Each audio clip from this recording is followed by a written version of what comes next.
ಬಸವಜಯ ಮೃತ್ಯುಂಜಯ ಸ್ವಾಮೀಜಿ ಉಚ್ಚಾಟನೆ ವಿಚಾರವಾಗಿ ಕೂಡಲ ಸಂಗಮದಲ್ಲಿ ಶ್ರೀಗಳ ನೇತೃತ್ವದಲ್ಲಿ ಖಂಡನ ಸಭೆಯನ್ನ ಮಾಡಲಾಗಿರುವಂತದ್ದು. ನಮ್ಮನ್ನ ಉಚ್ಚಾಟನೆ ಮಾಡುವ ಅಧಿಕಾರ ಯಾರಿಗೂ ಇಲ್ಲ. ಸಭೆಯ ಬಳಿಕ ಬಸವಜಯ ಮೃತ್ಯುಂಜಯ ಸ್ವಾಮೀಜಿ ಈ ರೀತಿಯಾದಂತಹ ಹೇಳಿಕೆ ಕೊಟ್ಟಿದ್ದಾರೆ.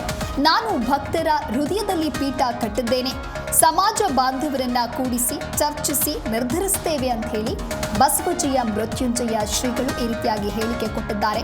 ಪೀಠಕ್ಕೂ ಟ್ರಸ್ಟ್ಗೂ ಯಾವುದೇ ರೀತಿಯಾದಂತಹ ಸಂಬಂಧ ಇಲ್ಲ. ಪೀಠವನ್ನ ಯಾವುದೇ ಕಲ್ಲು ಮಣ್ಣಿನಲ್ಲಿ ಕಟ್ಟಿಲ್ಲ. ಭಕ್ತರ ಹೃದಯದಲ್ಲಿ ಪೀಠ ಕಟ್ಟಿದ್ದೇನೆ. ಭಕ್ತರ ತೀರ್ಮಾನವೇ ಅಂತಿಮ ತೀರ್ಮಾನ. ಸಮಾಜ ಬಾಂಧವರನ್ನ ಕೂಡಿಸ್ತೇನೆ. ಎಲ್ಲರೂ ಹೇಗೆ ಹೇಳ್ತಾರೆ ಆ ರೀತಿಯಾಗಿ ಮಾಡ್ತೇನೆ.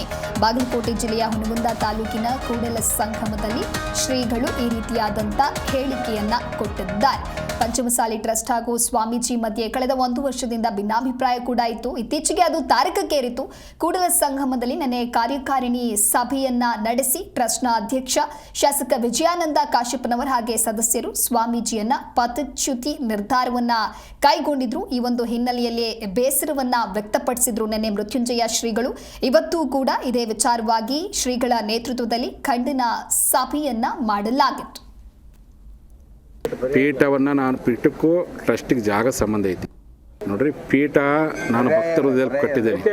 ಪೀಠವನ್ನು ನಾನು ಪೀಠಕ್ಕೂ ಟ್ರಸ್ಟಿಗೆ ಜಾಗ ಸಂಬಂಧ ಐತಿ. ಪೀಠಕ್ಕೂ ಟ್ರಸ್ಟಿಗೆ ಯಾವುದು ಸಂಬಂಧ ಇಲ್ಲ. ಅವ್ರು ಏನಾದರೂ ಅಲ್ಲಿ ಪೀಠ ಬೇಡಪ್ಪ ಅಂದರೆ ಭಕ್ತರೆಲ್ಲ ಹೇಳ್ತಾರೆ, ಅಲ್ಲಿ ಕೂತ್ಕೊಂಡು ನಾನು ಪೀಠವನ್ನು ನಾನು ಸ್ಥಳಾಂತರ ಮಾಡ್ತೀನಿ, ಪೀಠವನ್ನು ಸ್ಥಾಪನೆ ಮಾಡ್ತೀನಿ.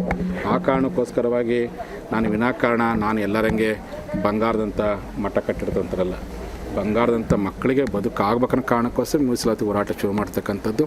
ಆ ಮೀಸಲಾತಿ ಹೋರಾಟವನ್ನು ಮಾಡಬೇಡ್ರಿ ಅಂತ ಒತ್ತಡ ಹಾಕಿದ್ರು. ಅದು ಮತ್ತೆ ನಾನು ಶುರು ಮಾಡಿದೆ. ಆರೋಗ್ಯದಲ್ಲಿ ಕೆಲವು ಸಹಿಸೋಕ್ಕಾಗಲಿಲ್ಲ.